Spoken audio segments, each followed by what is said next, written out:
Bonjour belles âmes, c'est Aliénor, je suis absolument ravie de vous retrouver pour cette nouvelle vidéo dans laquelle je vais vous expliquer la différence entre confiance en soi et estime de soi parce que souvent on mélange un petit peu les deux. Avant toute chose, je vous invite à vous abonner à ma chaîne, merci beaucoup, et à consulter la description de cette vidéo dans laquelle vous en apprendrez un petit peu plus sur moi et sur ce que je vous propose. Vous pourrez avoir accès à ma boutique en ligne dans laquelle je vous propose des hypnothérapies parce que je suis hypnothérapeute, pour guérir votre enfant intérieur, guérir vos blessures émotionnelles, pour développer l'amour de soi, pour développer le pouvoir, votre pouvoir intérieur, etc., etc. Et vous pourrez également trouver dans la description de cette vidéo le lien vers un atelier gratuit pour développer la confiance en soi. Ceci étant dit, je plonge au cœur de notre sujet de cette vidéo. Je vous parle de confiance en soi et d'estime de soi. Pourquoi? Parce que je suis donc hypnothérapeute clinique, je pratique la RTT, la Rapid Transformational Therapy, la méthode de Marie Sapir. Et je travaille surtout sur la confiance en soi. J'accompagne des femmes qui manquent de confiance en elles, qui n'arrivent pas à s'exprimer, à poser les limites, qui n'arrivent pas à être elles-mêmes, qui n'arrivent pas à se prioriser, enfin bref, qui se sentent complètement bloquées, enfermées dans une petite boîte et elles ont l'impression qu'elles n'ont plus d'issue. Donc ce que je fais avec l'hypnothérapie, c'est qu'on va chercher la cause racine de ce manque de confiance pour rendre le pouvoir à mes clientes. Et donc c'est juste extraordinaire parce que en retrouvant confiance en soi, on retrouve le pouvoir sur sa vie. Et en fait, c'est pour ça que la confiance en soi, c'est quelque chose qui me tient énormément à cœur parce que déjà moi, je n'avais pas confiance en moi et j'ai beaucoup travaillé sur moi par rapport à ça. Et parce que j'ai bien vu la différence. Quand on n'a pas confiance en soi, notre vie ne nous appartient pas. Notre vie, elle appartient aux autres. On laisse les autres nous dicter ce qu'on doit faire. On laisse les autres influencer notre jugement. On laisse les autres faire les choix à notre place. Bref, on est complètement dépouillé de notre pouvoir. On ne s'appartient plus. On ne sait plus qui l'on est. On ne sait plus qui l'on est quand on n'a pas confiance en soi parce qu'on n'a pas le courage en fait d'aller vers ce qui pourrait nous nourrir et ce qui pourrait nous élever. Et donc on reste dans cette version avortée de nous-mêmes alors qu'on pourrait être tellement plus et apporter tellement plus aux autres et à la planète entière si on avait enfin ce pouvoir et cette confiance. Donc aujourd'hui, je vais vous parler de la confiance en soi et de l'estime de soi parce que j'ai aussi beaucoup de travail avec des personnes qui manquent d'estime d'elles-mêmes. Et en fait, le fait de ne pas avoir confiance en soi, ça nourrit le manque d'estime de soi. Et le manque d'estime de soi nourrit le manque de confiance en soi. Donc tout ça, c'est vraiment très relié et c'est une pelote qui se tricote et qui fait un tricot qui n'est pas très épanouissant. Alors la confiance en soi, c'est quoi? La confiance en soi, c'est le manque de confiance en soi, c'est quand on doute de ses capacités. La confiance en soi, c'est par rapport à vos capacités, à ce que vous êtes capable de faire, à vos connaissances, à ce que vous êtes capable d'apporter sur Terre, à ce que vous êtes capable d'accomplir. Ok? L'estime de soi, c'est plus axé sur la valeur de soi. C'est quelle valeur je pense que j'ai. Quelle est ma valeur? Et quand on manque d'estime de soi, on pense qu'on n'a aucune valeur. Donc ça va créer des schémas qui vont être pour la confiance et pour l'estime de soi, des schémas qui vont être différents, mais qui vont avoir quasiment le même résultat. C'est-à-dire que votre vie ne va pas vous appartenir et vous allez remettre votre pouvoir aux mains des autres. Et ça, on ne veut pas. On n'a qu'une vie. Et même si on se réincarne, on ne se rappellera pas de cette vie.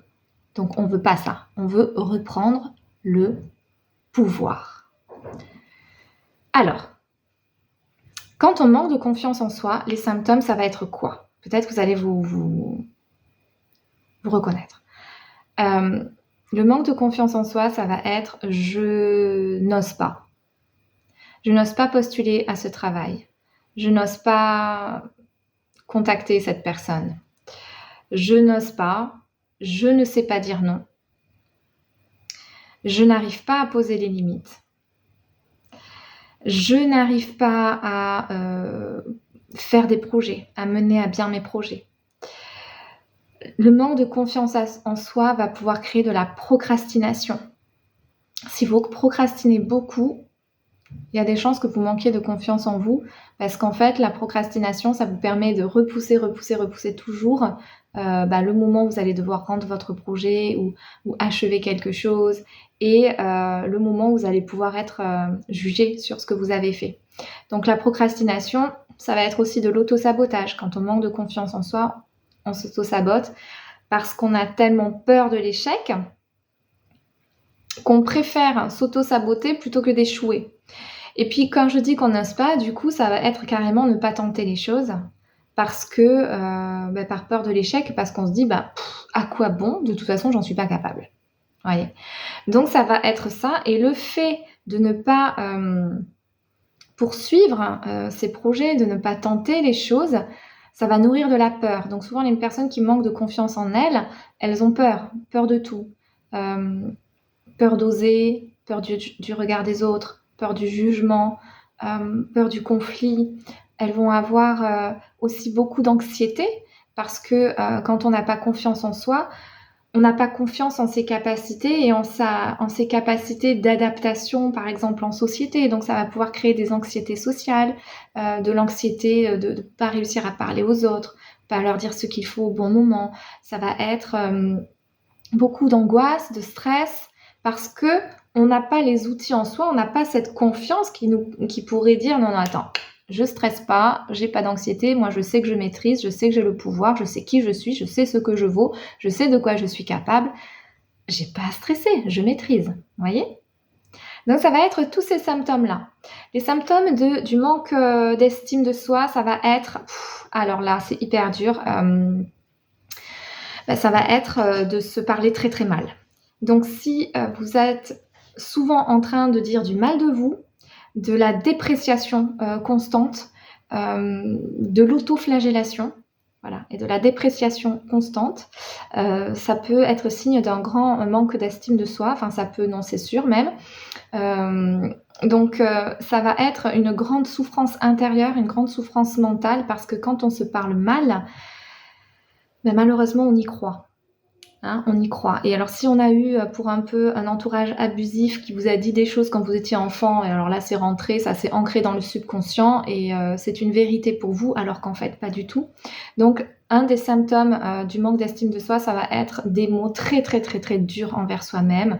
Je suis nulle, je suis pas capable, je ne mérite pas qu'on m'aime, de toute façon j'y arriverai jamais.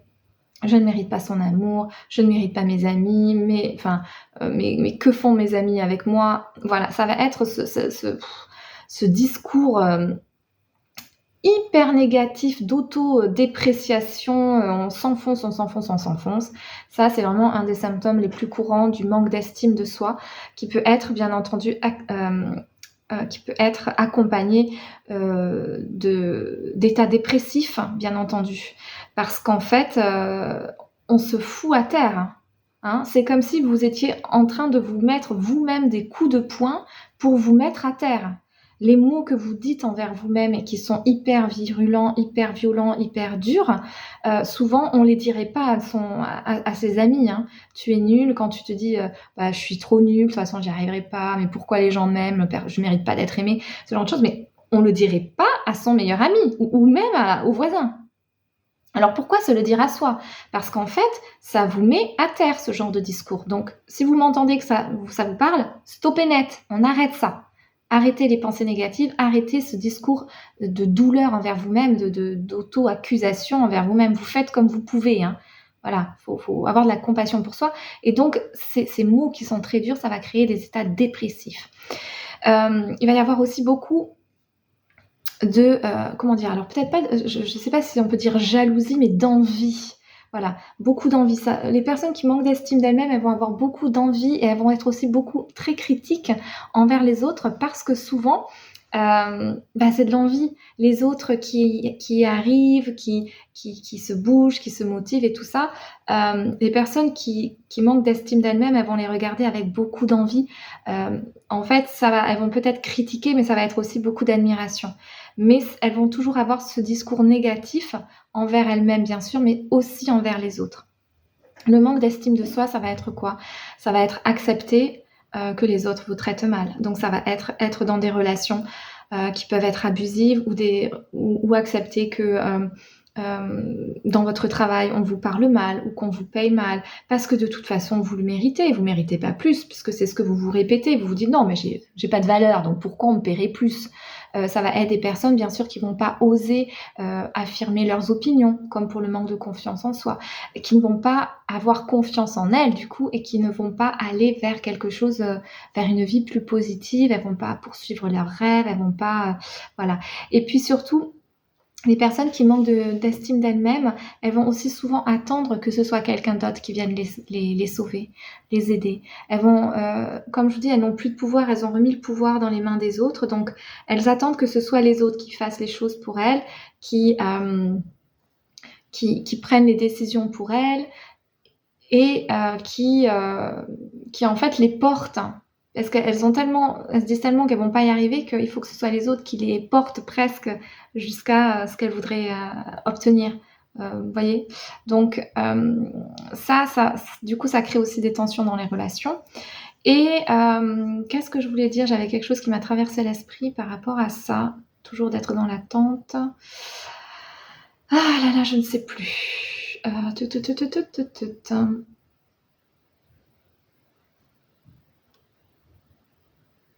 Bon, j'avais mis pause pour essayer de retrouver, mais je ne me rappelle plus.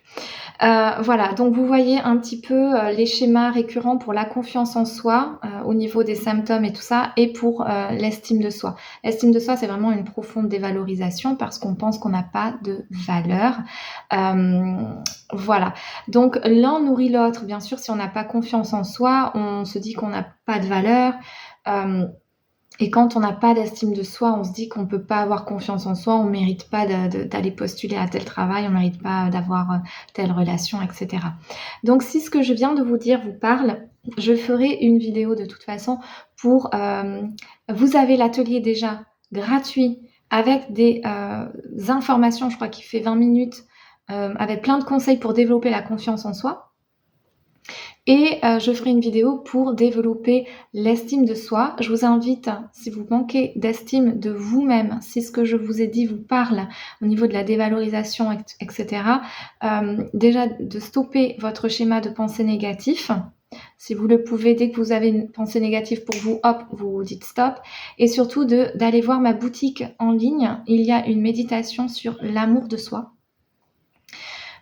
C'est une méditation hypnotique, donc une hypnothérapie sur l'amour de soi à écouter pendant 21 jours. Je vous assure qu'elle est extraordinaire. Je me l'écoute moi-même de temps en temps pour me revaloriser, pour me ressentir bien et pour me rendre compte qu'en fait, je suis la première à devoir m'apporter de l'amour. Donc c'est vraiment ça que vous devez prendre conscience de ça. Hein. Voilà, vous êtes les premiers à devoir vous apporter de l'amour. Donc je vous invite, si vous avez... si vous êtes reconnu dans cette vidéo par rapport à l'estime de vous-même, à aller consulter ma boutique en ligne et à vous procurer cette méditation hypnotique, cette hypnothérapie sur l'amour de soi. Et je vous invite à consulter également le lien pour l'atelier sur la confiance en soi.